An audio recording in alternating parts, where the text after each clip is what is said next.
I said salute to the untouchable True School Sports Empire. That's Taking right, the over untouchable. not only the South Florida boxing scene, but the worldwide boxing scene. Well, it's personal between me and you, and I'm going to do you some serious harm, you big stiff idiot. The untouchable True School Sports Empire proudly presents something the boxing game's been missing. Hey, what's going on? It's your boy BT, and I came here to talk some boxing with the thousands of True School Sports subscribers. Now, Zhang Zhilei, the Chinese Olympian silver medalist, Big Bang Zhang, the hard-punching southpaw heavyweight. He just came off a great performance against Filip Hrgović where he fell a little short. A lot of people thought he won. He definitely fought more than well enough to win the fight. I went back and rescored it. I thought he lost by a round and gave the fight away down the stretch, but one round here, one round there, and the fight is either a draw or it's Zhang's fight. So I'm not mad at anybody who thinks Zhang won. The fact that he fought Filip Hrgović in the manner he did, it improved his level in the heavyweight division. You see what I'm saying? So coming off of a great performance, which has a lot of people excited about the Chinese heavyweight, his manager, Zhang Zilei's manager, a guy by the name of Tommy Lane, says that the boxer says that Zhang Zhilei is ready to fight Anthony Joshua if the Anthony Joshua Tyson Fury negotiations break down. So here's what Lane told Vegas Insider, stating the following, and I quote: "Zhang just beat Filip Hrgović, who many top contenders have avoided and flat out turned down. We know Zhang didn't get his hand raised, but Zhang won the fight. Also, Hrgović took a beating and needs some time to recover. Zhang went back to the hotel after the fight. Hrgović went to the hospital." And that is true. Hrgović did take a beating. So it was a great performance. I didn't think he won if you score round by round, but he definitely laid some punishment on Filip Hrgović. There's no ifs, ands, or buts about it.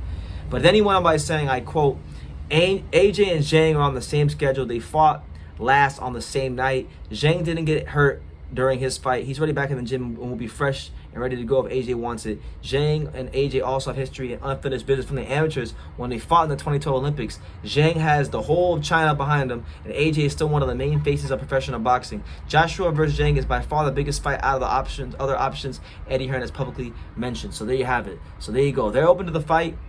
Zhang Zhilei is one of the most dangerous heavyweights in the world when it comes to punching power.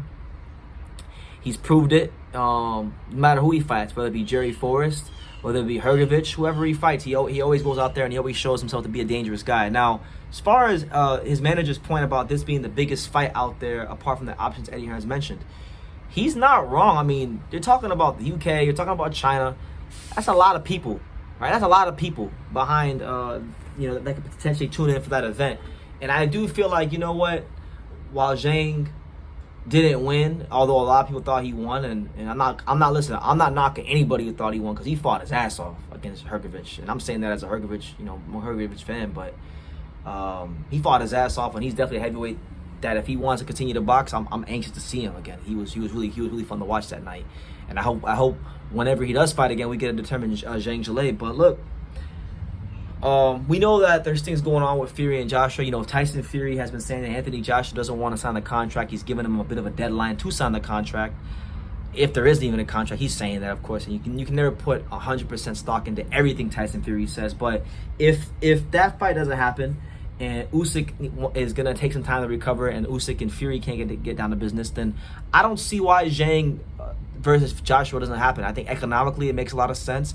I think as far as the fight itself, it's going to be an exciting fight. It's going to be a fight where you have Anthony Joshua coming off of 2 devastating losses to Usyk, taking on one of the biggest punches in the heavyweight division.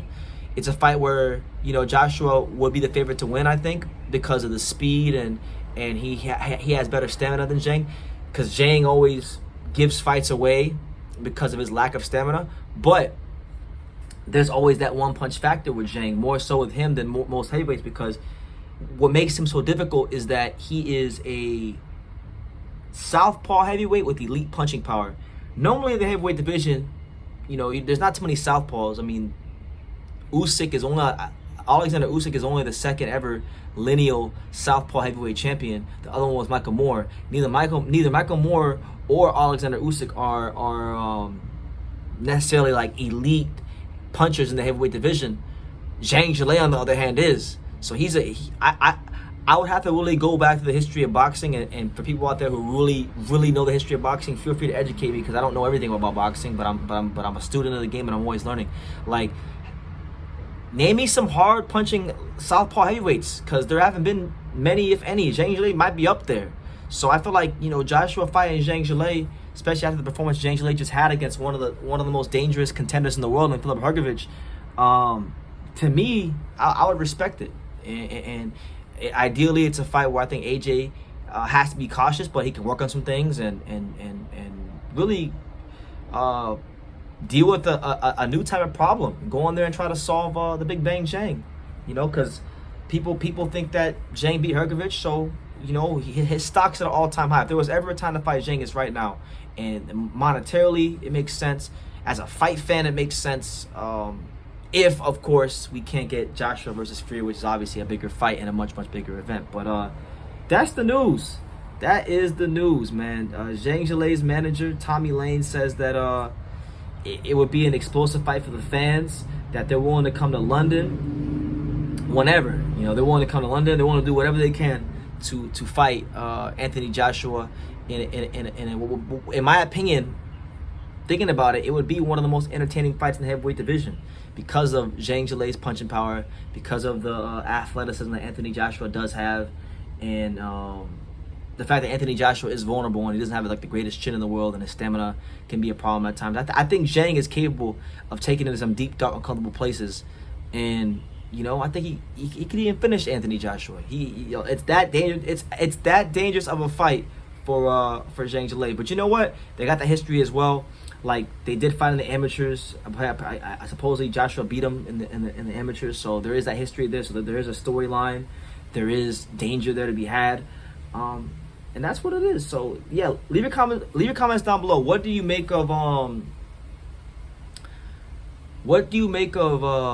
Anthony Joshua potentially fighting Zhang Zhilei if the Tyson Fury negotiations fall out and the fight doesn't happen for whatever the reason is? Leave your comments down below. Make sure you guys take the time to subscribe. And like I say in every single one of these videos, you can love me or you can hate me, but I'm just a kid from Daniel. So until next time, take care, guys. Austin today. True School Sports, the untouchable. The untouchable. Don't forget it. Hey. Up and coming, ready to make noise in the boxing world. Already he's making noise, but soon to make even bigger noise. Hey, this is my guy right here. Yes, sir. He's one of the top guys in the biz. Been a friend of mine for years. He's a friend without boxing, but definitely a friend in boxing. So thank you, Sean, for talking. Guys like Brennan that really love and soak up the game, keep me hungry. Keep me reminding of what's important in this sport. Loving not even just loving the fighters, but studying the fighters. Yeah. And knowing the fight game. So much love to my man. True School, he is a true one. Absolutely. What's good? It's your boy BT. Hello to the thousands of True School Sports followers. That's right, the untouchable True School Sports empire.